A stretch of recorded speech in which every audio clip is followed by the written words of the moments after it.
Part C and Part B 619 programs are recognizing the importance of creating a culture of data use and supporting data teams to effectively use data at the local and state levels. We are glad that you are joining your colleagues from the DaSy Data Culture Learning community to learn about efforts to build a culture of data use and reflect on your state or program's data culture.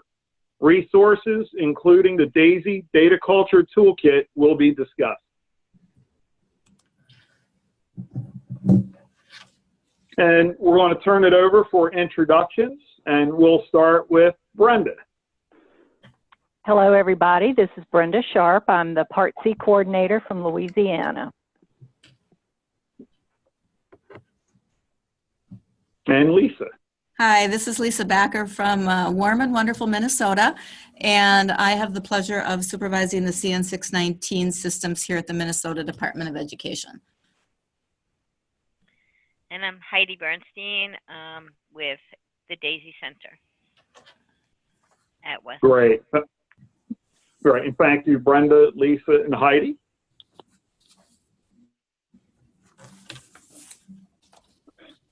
A strong data culture results when an organization believes in continuous improvement and regularly puts that belief into practice. Local agencies, schools, and districts that have strong data cultures emphasize collaboration as a keystone for success, and they empower teachers, providers, administrators, and program leaders to make decisions for which they will be held accountable. Elements of a strong data culture include commitment, vision, beliefs, accountability, collaboration, modeling, and commitment to ongoing instructional and programmatic improvements.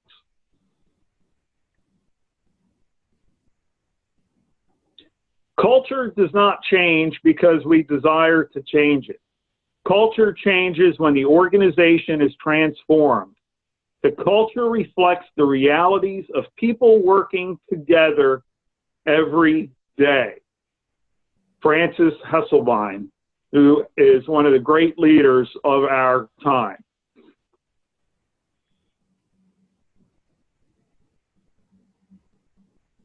So what ingredients do we need to build a data culture? And this information comes from Whole Whale. We highly recommend that you take a look at when you get an opportunity. So we can see that Whole Whale tells us that data culture consists of people, which is 50%, process, which is 30%, and then product at 20%. So what does this mean? When it comes to people, people are the key to building and sustaining a data culture. Everyone in the organization must be part of it, and people at all levels must recognize the importance of embracing data and using an analytic approach to decision making. Again, the emphasis is on people at all levels. Questions to consider or ask along the way: what is the staff structure as it relates to data reporting? Do staff members have the training they need to understand relevant data? Do staff members understand how to glean insights and actionable steps from data? So this is very important. So what do we do with the data once we spend our time and our resources to collect, analyze, interpret the data? How do we turn that into action? As in terms of the process, in a labor market where the average employee, oh, can you go back? Thank you. Where the average employee spends less than 5 years at a job, it is important to have strong structures in place to institutionalize data knowledge.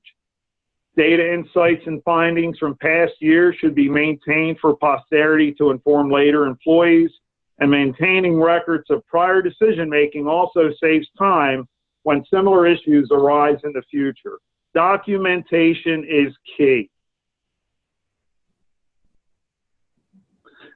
The flow of data does not stop at the data analyst, but reaches members at all levels of the organization. So key considerations are staff accessing and communicating data across teams well? Do staff act on data or regularly share learnings from the analysis? How often do staff receive data feedback? So you could see communication is key. Without the people, the process will not work. And finally, products. There are many tools and services that can help support a data culture. Products such as briefs, reports, and dashboards to be considered to disseminate the information that's gleaned from the data. Knowing your audience is key in order to know what product to develop and how to get your information to your stakeholders, to your audience. Questions to ask. Are tools in place to analyze large data sets, Excel, SPSS, SAS, something else?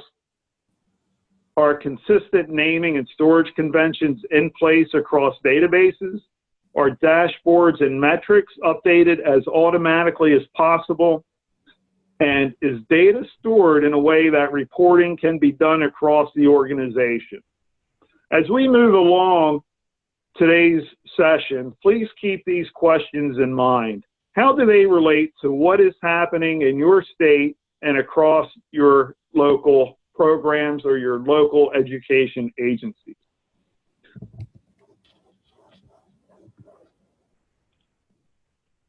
So we'll pause here for a moment in terms of your data culture work. What are 1 to 2 things that you are working on right now to enhance your data culture? You can either put that in the chat, or if you want to raise your hand now and tell us, let us know.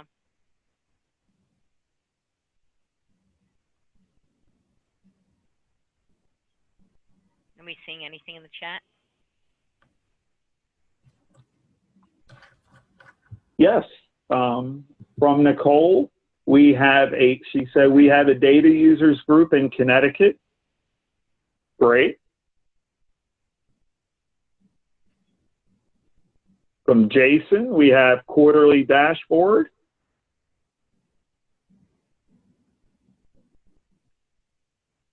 Anyone else?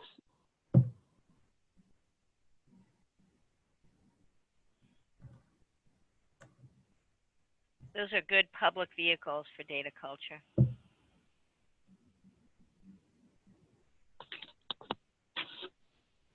Yes, and in terms of having a data users group, that's an excellent idea. You have support there to help build that data culture. So when people go back to their offices or their agencies, you have champions of the work and can help spread the word and build a community. Quarterly dashboards are a great way to reach your stakeholders. And again, just as a reminder, if you would like to speak, just raise your hand and Kellen will be able to unmute you.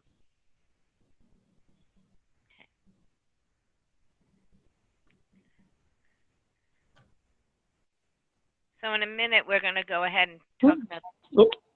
And then just real quick, let's jump back to the chat. There were a few others that came in. In Nevada, we are implementing a new data system, and I think it has helped us to examine what data culture looks like. Great. And from Lynn, improving our data system and asking questions about what we need to know. Good.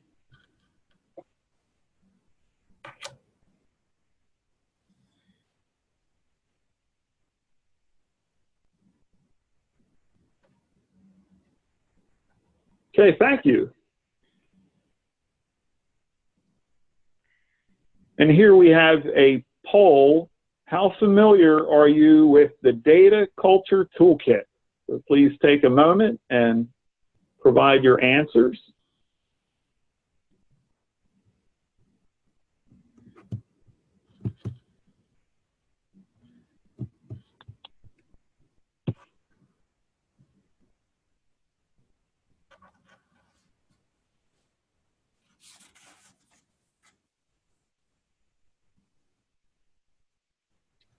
All right, we have about 53% of you have responded. Just give you a few more seconds. Yeah.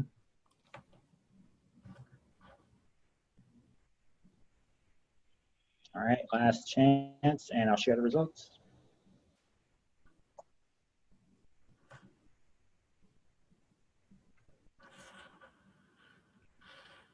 Well, I'm glad that a lot of you are on this call then so that we can show you what the Data Culture Toolkit is and walk you through it, because I'm going to do that next. And so for the people who have used it, what have you used on it? Can you put that into the chat?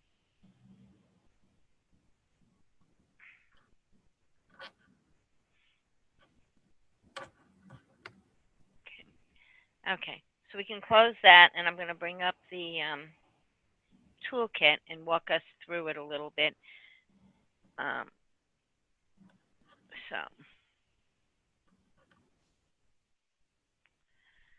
So on the DaSy Center here, we have DaSy Resources, and if you go to Products, and then you go all the way down to Toolkits, you can click on Toolkits. And here are all of the DaSy toolkits that we have. The Data Culture Toolkit, which we're going to talk about today, is the first one. But it's really good to take a look at some of these other toolkits too, because they're all really, really informative. We've given webinars on all of them. And so, but they're good toolkits. So I'm going to click on the Data Culture Toolkit, and you'll come to the home page. And so the way the toolkit is structured is that anything that's written in blue, if you hover over it, you'll get a definition of that piece. So here's a definition of data teams. Here's a definition of infographics, okay? The toolkit is divided up into 6 different sections. Each section is fairly short so that it keeps you moving through. So if we click on the introduction, the way it's set up is that in this top corner, in each of the sections, it'll tell you what all the other sections are if you want to jump to them. And then you'll have this first section here, and again, the blue is to hover over and to get a definition if you need that. So in the introduction, we talk about why is a culture of data use important? And we have this nice graphic here about the key activities that you would use to build a culture of data, and having a formalized team, assessing your data culture, assessing your data quality, prioritizing your information, your critical questions, and exploring the team, the data to inform your decision making. And they were all interactive, and that's why the arrows are going in all of the different ways. So, so if you look at that, and then I'm going to jump. So if we go into, say, the assessing your data culture here, you have a section on building effective and sustainable cultures of data use and having data-informed decision-making process. So in here are 3 different tabs that you can go to understand what's going on. So if you go into the first one, it's data-informed decision-making. And in here, we talk about the ACT, Plan, Study, Do model, and how that is helpful for the for decision making, and it gives you that graphic. And if I go into the barriers of data culture, you'll get a nice infographic on the barriers. And so if you go into, say, here, where you see in the green, identifying, addressing barriers to data use, you get a worksheet so that I can open this worksheet, and then you can print it out, and you can have barriers to data use. Were they cultural? Were they technical? Were they political kind of barriers? How significant was that barrier, and what would you need to address that barrier? So here's some worksheets that you can use when you're working through it. So let me see if I can now get back. Okay, and then so that's that, and then if we go into data culture and self-assessment, we have um, we have the data culture self-assessment tool. So I'm going to open that up. I think you're going to hear more about this later. So if we have the data culture self-assessment tool, we have the data use. It's based on the data subcomponent use of the DaSy framework. And if you look here, you've got a rating of how you're setting up teaming, how you're setting up data management, how you're doing data-formed inquiries, and monitoring and communication. And where are you in your process in setting up a data team? Have you not implemented it, or you at initial? And you may want to take pieces of this and look at this, and then look at how your data teams are set up.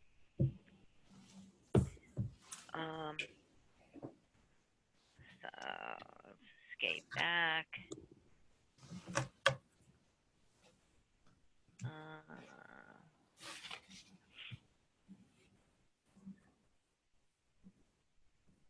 Okay. And so if I go back to the toolkit home, then, oh, I didn't mean to go back that far. I'm going to show you one more piece of it.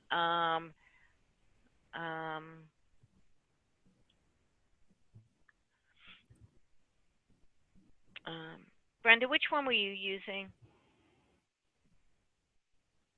You were using the... We use the, hold on, go to that page, the Teaming Plan Considerations Worksheet.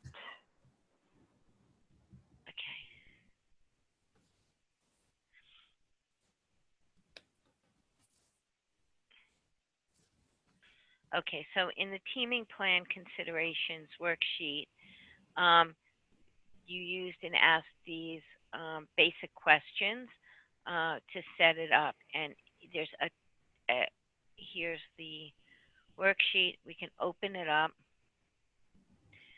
and you have basically what's the name of your data team, what's the purpose of your data team, and you have all these questions that come in here, and you can put in your notes. And then this corresponds to I'm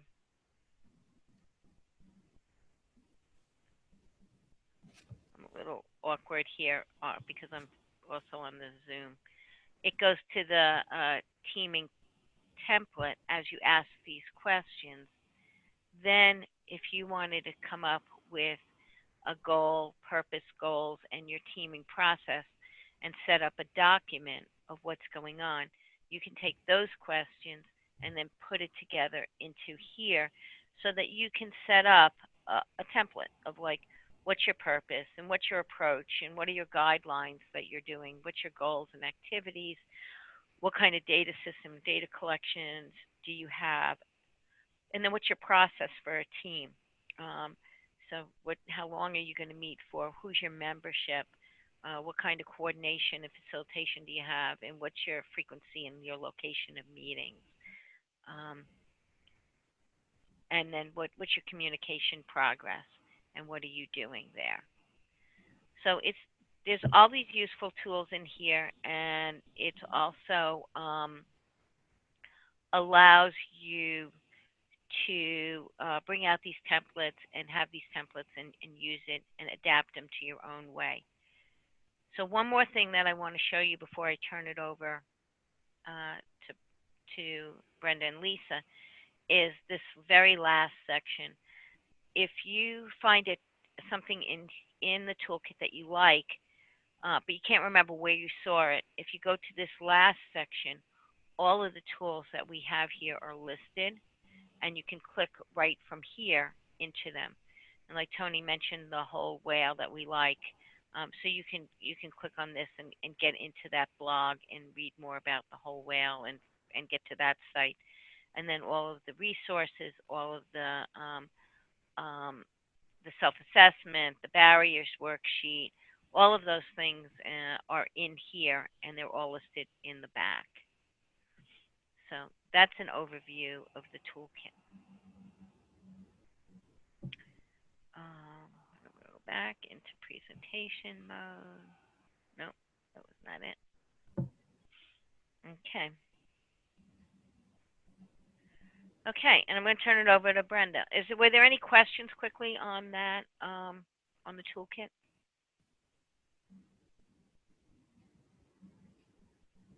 Okay, so I'll turn it over to Brenda. Brenda, just tell me when to advance the slides for you.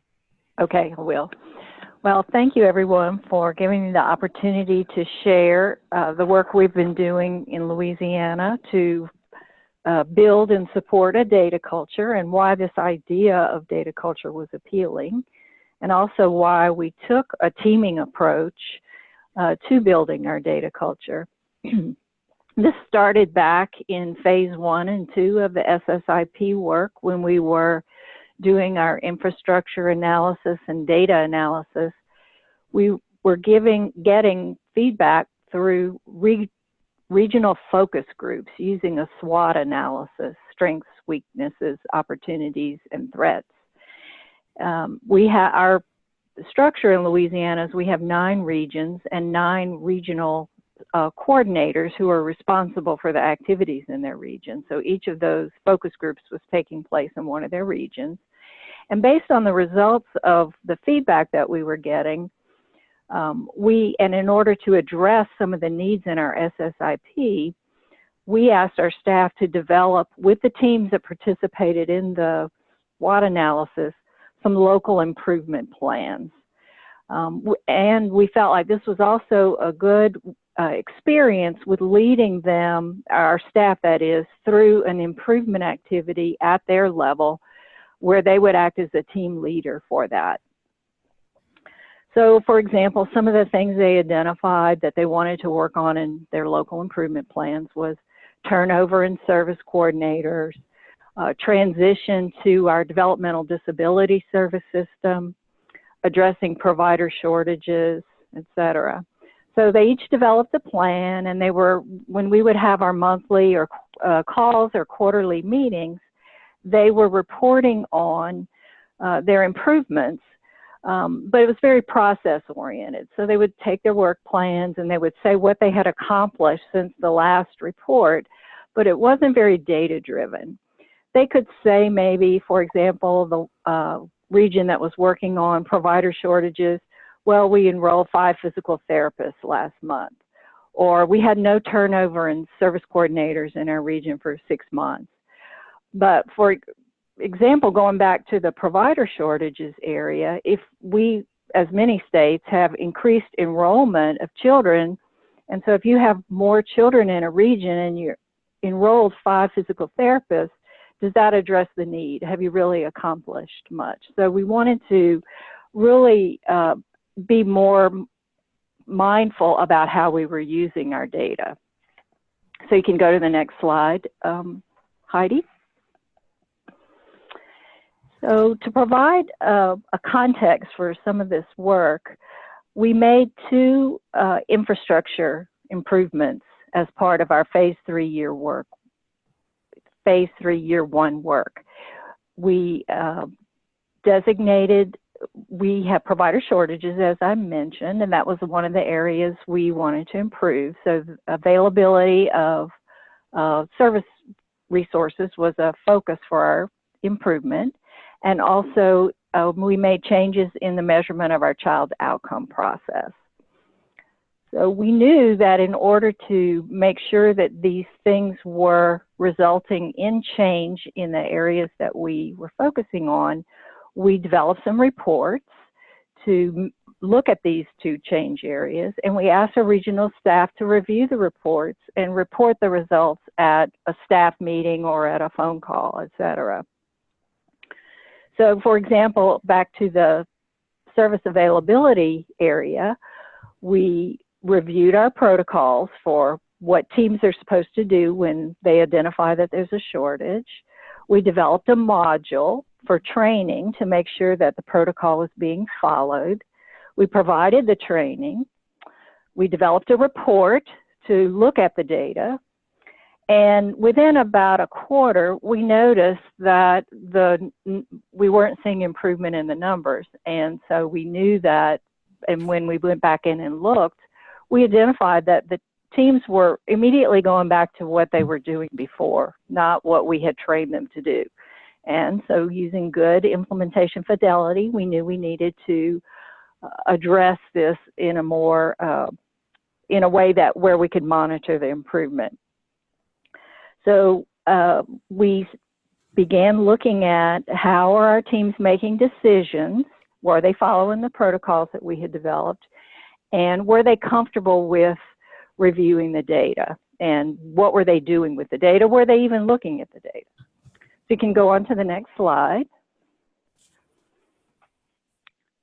So we developed a more formal process to monitor implementation fidelity. As I mentioned, we developed some reports, and we asked the regional staff to review the reports and report what they were finding.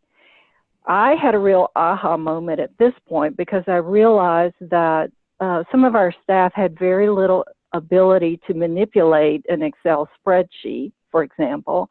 And so they were looking at information, but they weren't really able to analyze it in any kind of logical way. And then we also discovered that our typical process, which is that first bullet on the slide for reviewing data, was also part of the problem. So for example, for this resource availability report that we developed, we would generate the report at the state level, and then we would disaggregate it by region, send it out to the regional staff for review, and then they would go in and follow up with the individual agencies. So when I realized that our staff had some limitations in how they were analyzing data, was about that time that DaSy proposed their Data Culture Learning Community, which is going to have a series of monthly calls and discussions. And so I asked if we could sign up our whole team. So all of our regional staff and all of our central office staff signed up to participate so that we could not only get the information, but as a group we would all be familiar with the content. So each month there was a webinar, and then we would follow up with our monthly calls to discuss activities, etc., that we wanted to do. And so one of the areas of content, and Heidi showed you the document, was the Teaming Plan Considerations Worksheet. And it asks a series of questions about a data team. So since each of our regional staff had local improvement plans and they were working with teams, we asked them to complete the worksheet with what they were currently doing with their group and why they were doing it and what activities they had underway. So it really helped them break out the components of what a plan for reviewing data and using data with a team might look like. And we felt like this would be a way for them to build on their skills as data users. They then reported what the results of their thinking through the worksheet, and then when we had our next call, we added some additional questions just to sort of get the discussion across all the groups was like. So here's what we learned, and that's the third bullet on the slide. We learned that our staff was doing all the work. So that meant that either we at the state level or at the regional level were generating the reports, and then the regional staff would take the results to their team, and they would say, well, what are we going to do about this? You know, your agency's not having improvement here. So what that did was it made the agencies sort of reactive and defensive. They felt like they were being criticized for the work that they were doing, and the staff themselves felt like it was a punitive conversation. They didn't even like to do this activity, and so they were avoiding it. So by using this approach, we found that when all the information is shared with the team itself, they are doing the analysis as a group, and they get more buy-in. They're actually seeing the results themselves and talking about it at their level rather than having it presented to them as a done deal. And then, so what we've done since then, we've provided some training activities with each other to build some of our own capacity using Excel, and they are reporting regularly with quarterly activities that they're doing with their local teams. And so they specify which team they're working with and which activities they're working on. And then they're also, when they're meeting with their teams in the agencies themselves, they are meeting as a group, so with the supervisor and with the staff. So for example, at an agency that is responsible for service coordination, they meet with the supervisors there and with the whole team so that everybody can hear how everyone in the agency is improving their activities rather than just, you know, sort of pointing the finger at one group. Tomorrow, we're having one of our calls, and I realized I was sort of contributing to some of the problem by, when I would prepare the report, I would, when I would review it and before sending it out, I would put in some things to help them make decisions about where they needed to look. So for tomorrow's call, I sent them each their report, and I said I would like for them to review the report, and then I just gave them a list of things to review and summarize. So I didn't give them the means to do it. I didn't filter it for them. I didn't say sort this by the date of the authorization. None of that.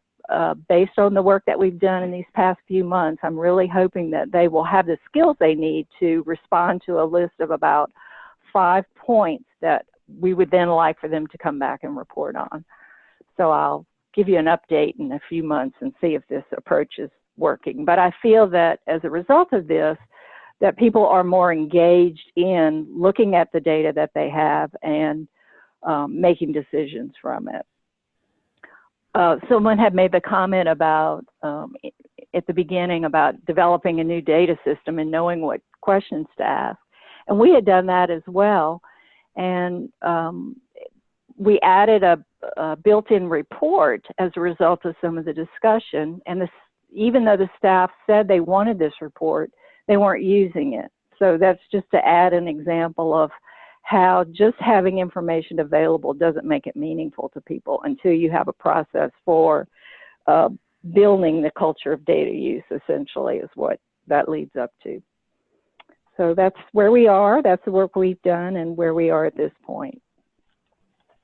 Thank you, Brenda. That was really, really very informative and interesting to understand how, you know, until they really feel that they're part of the process, then it can feel punitive. And so that's right. Okay, I'm going to turn it over to Lisa. Hi, everyone. This is Lisa Backer from Minnesota, and I was asked to talk about some of the actions that our state has taken to assess a data use culture. And I'll be perfectly honest, when we started this work, we weren't thinking about it as a culture, but that's certainly the direction in hindsight that we were moving. Like most of you, we did a very formal, Heidi, let's move the slide. We did a formal infrastructure analysis as part of our phase 1 SSIP. And we chose to use the ECTA and DaSy frameworks to really get a handle on our state infrastructure. And if you reflect on some of the quality indicators that are part of those tools, there are statements that say, well, at the state and local levels. And we had a really great handle on what was happening at the state level and not such a good handle on what was happening at the local level. And when I use the term local level, Minnesota is an ed lead state for Part C, and we really operate in a birth to 5 fashion. So our local school districts and the local program leaders really are responsible within their school districts for services for infants, toddlers, and preschoolers with disabilities, birth to kindergarten entrance, and in some cases, birth to age 8. So we surveyed all of our local program leaders and we made it a requirement. Each and every one of them did it. And they did this local infrastructure analysis from both a Part C and a preschool special ed perspective. And our self-assessment is called Inspire Action, which is a phrase stolen from one of my favorite authors, organizational expert, Simon Sinek, who's wrote a book called Start With Why, How Great Leaders Inspire Everyone to Take Action. Heidi, would you advance the slide?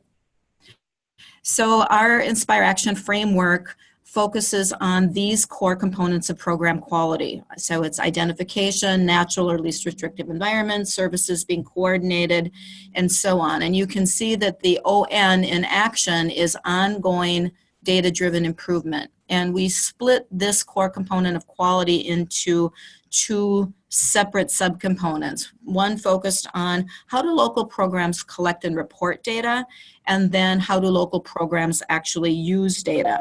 And I will admit to Brenda that like you, I had this aha moment several years ago that in spite of our best efforts to create data sets for local districts, our program leaders lacked the skills to do anything with them. And so we did 6 regional trainings one year on how to sort and filter and make pivot tables and make charts.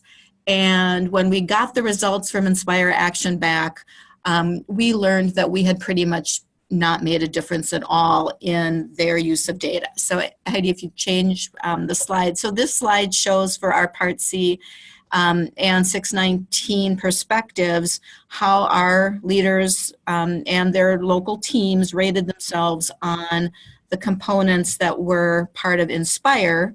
And then if you turn one more slide, you'll see how action and obviously ongoing data use was by far our lowest area as a state. And some of the things that they reflected on in data collection were what were their local processes and policies around data collection? How were they providing professional development or technical assistance to all staff in their local systems that played a role in collecting and reporting high quality data? What were those local quality assurance processes and procedures?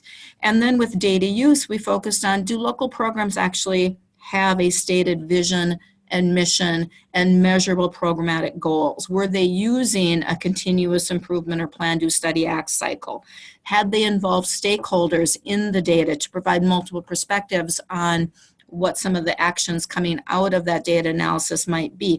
Had they identified critical questions that they were driven to have the answers to, and were they using data-driven decision making? And you can see from our pretty obvious results that we had a long way to go back in 2014 when these data were collected on really driving good data use.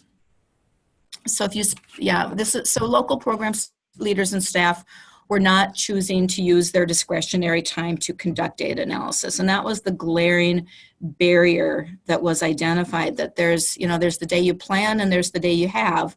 And that oftentimes their discretionary time was taken up by emerging issues within their districts, and they just struggled to make really putting data to use a priority. Some indicated a lack of skill despite our best efforts. Very few districts had improvement plans that were truly data driven. And comments included just a sense from local programs that because Minnesota has some very large districts in the metro area, and we also have a lot of really small districts. And they felt that their data sets were really just too small to use to drive meaningful conclusions.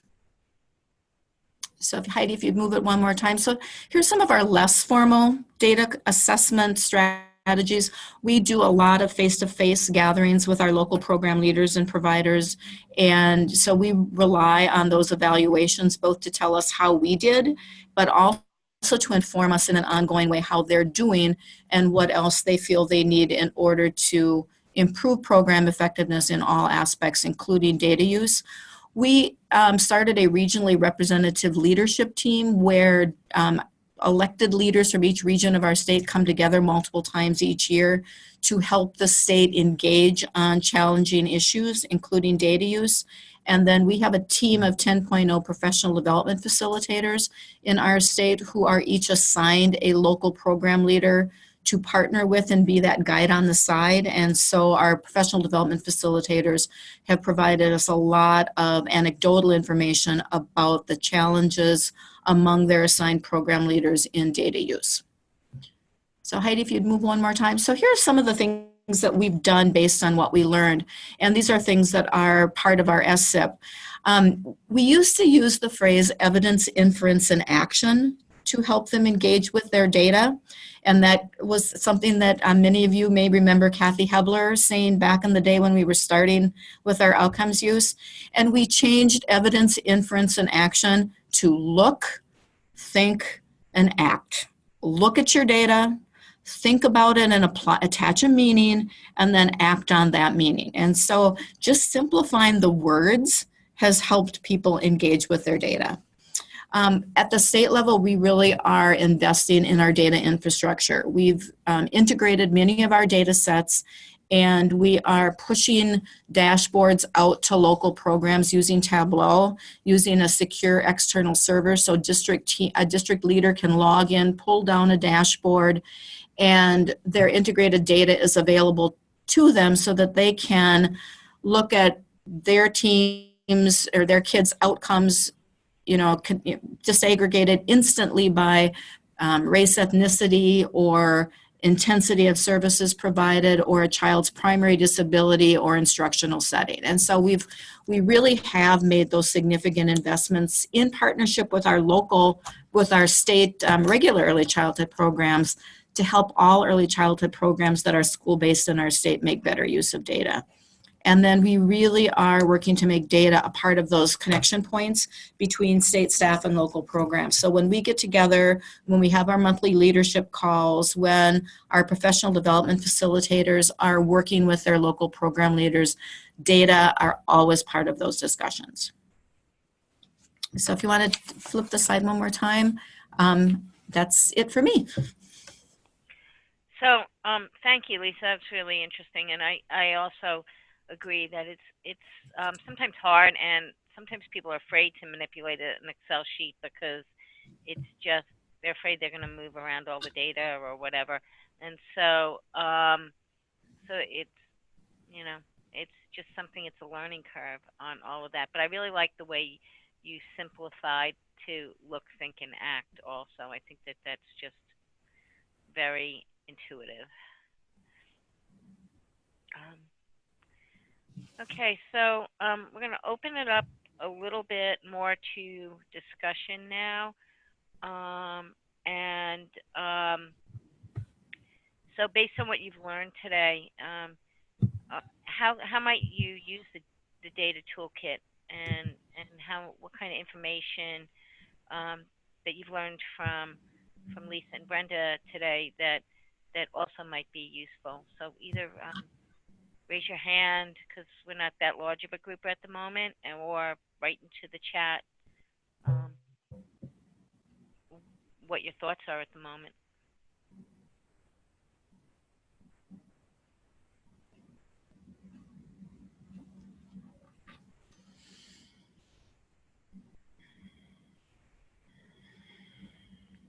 Or any questions that you have about the Data Culture Toolkit, or questions for Lisa or Brenda or Tony or I.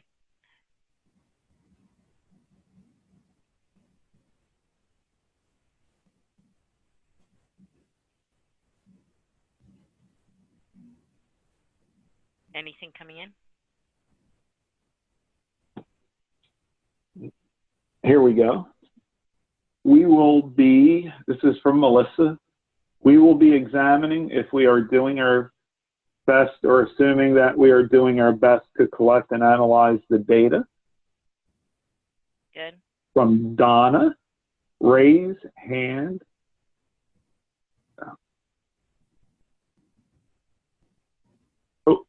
Oh, and just a reminder to raise your hand. The icon is at the bottom of the screen. You can scroll over the bottom of the screen, it'll pop up. So does Donna want to say something, Kellen?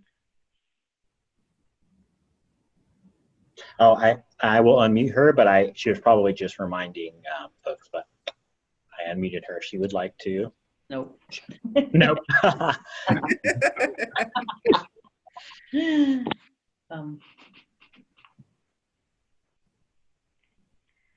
Any other thoughts? If the barriers they mentioned. Donna didn't mute herself. So.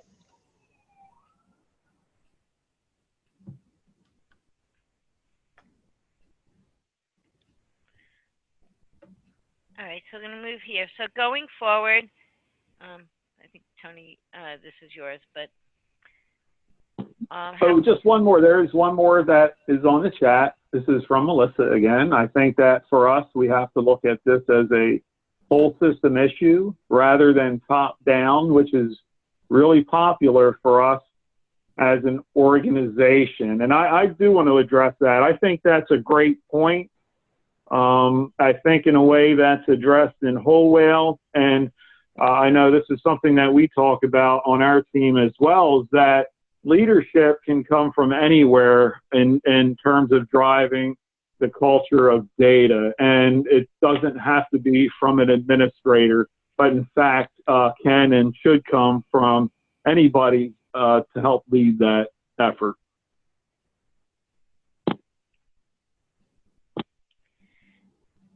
And going back to the barriers piece, as you see a barrier, as you break down those barriers, then you can turn those into strengths or use some of the other strengths that you have to help break down those barriers. So, you know, pairing people together, somebody who is strong at something, or teaming in a way. And I know that even in rural areas where teaming is tougher, you can think globally now because we're all on Zoom and internet and everything else. So like a team doesn't have to necessarily be anymore sitting around in one room together. So, you know, people can team across the state. So just the fact that it's somebody small, and then that data culture can, even if you're not sharing the exact same data, but two small areas could have the same kind of data issue needs. So thinking more globally like that to inform your data culture is good. And Heidi, we have another post from Holly. It was very helpful to hear about some of the same issues surrounding data and some of the barriers, such as assuming that districts have the essential knowledge just to sort data. Mm-hmm.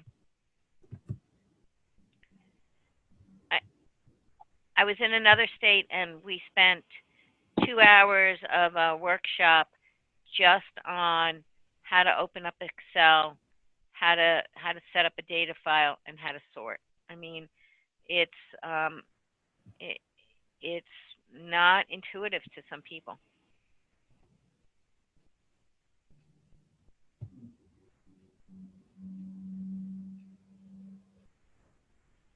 Other thoughts? Any other ways that we at the DaSy Center can support you? And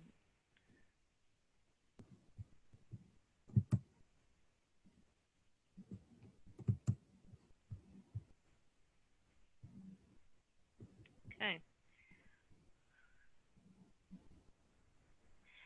So if you have further questions, you can always reach out to us And we hope that you go and look at the DaSy Center and look at the toolkits and look at this toolkit more in depth. It was just a very quick overview. And that you use these materials because we certainly spent a lot of time creating them. So we really, really hope that people get some good use out of them. So I want to thank you all for joining us today. And we'll close out the meeting now. Okay, will do, Heidi. Thank you all. Thank you.